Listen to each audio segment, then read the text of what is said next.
ಮುಖ್ಯಮಂತ್ರಿ ಡಿ.ಕೆ. ಶಿವಕುಮಾರ್ ನೇತೃತ್ವದ ಸಚಿವ ಪಟ್ಟಿಗೆ ಹಿಂದೆ ಅಂತಿಮ ಮುದ್ರೆ ಬೀಳ್ತಕ್ಕಂಥ ಸಾಧ್ಯತೆ ಇದೆ. ಹೊಸ ಸಮೀಕರಣದೊಂದಿಗೆ ಸಚಿವ ಸ್ಥಾನ ಭರ್ತಿ ಮಾಡೋದಕ್ಕೆ ಕಾಂಗ್ರೆಸ್ ಹೈಕಮಾಂಡ್ ನಿರ್ಧಾರ ಮಾಡಿಕೊಂಡಿದೆ. ಸಿಎಂ ಡಿ.ಕೆ. ಶಿವಕುಮಾರ್, ಮಾಜಿ ಸಿಎಂ ಸಿದ್ದರಾಮಯ್ಯ ಹಾಗೂ ಕೆಪಿಸಿಸಿ ಅಧ್ಯಕ್ಷ ಬಿ.ಕೆ. ಹರಿಪ್ರಸಾದ್ ಇವತ್ತು ದೆಹಲಿಗೆ ಪ್ರಯಾಣ ಬೆಳೆಸಲಿದ್ದಾರೆ.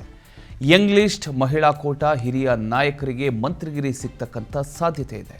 ಹಿಂದೆ ಅಂತಿಮ ಪಟ್ಟಿ ಫೈನಲ್ ಆದರೆ 2-3 ದಿನಗಳಲ್ಲೇ ನೂತನ ಸಚಿವರ ಪ್ರಮಾಣ ವಚನ ನಡೆಯುವ ಸಾಧ್ಯತೆ ಇದೆ.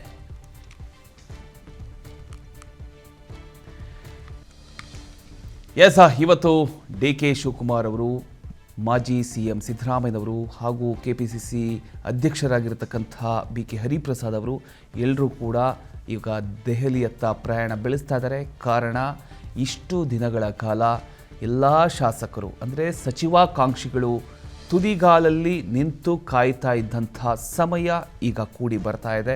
ಇಷ್ಟು ದಿನಗಳ ಕಾಲ ಕಾಂಗ್ರೆಸ್ CJP ಹಾಗೂ ವಿದ್ಯಾರ್ಥಿಗಳ ಜೊತೆ ಒಂದು ಪ್ರೊಟೆಸ್ಟ್ಗೆ ಕೈ ಜೋಡಿಸ್ತು. ಆ ಒಂದು ಬ್ಯುಸಿ ಶೆಡ್ಯೂಲಲ್ಲಿ ಇದರ ಬಗ್ಗೆ ಗಮನ ಕೊಡೋದಕ್ಕೆ ಆಗಲಿಲ್ಲ.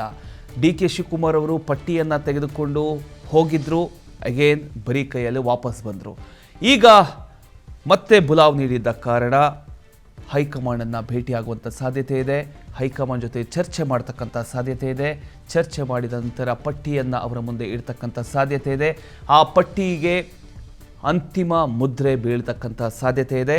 ಅದರ ಜೊತೆಗೆ CM ಆ ಪಟ್ಟಿಯನ್ನು ತೆಗೆದುಕೊಂಡು ರಾಜ್ಯಕ್ಕೆ ಬರ್ತಾರೆ.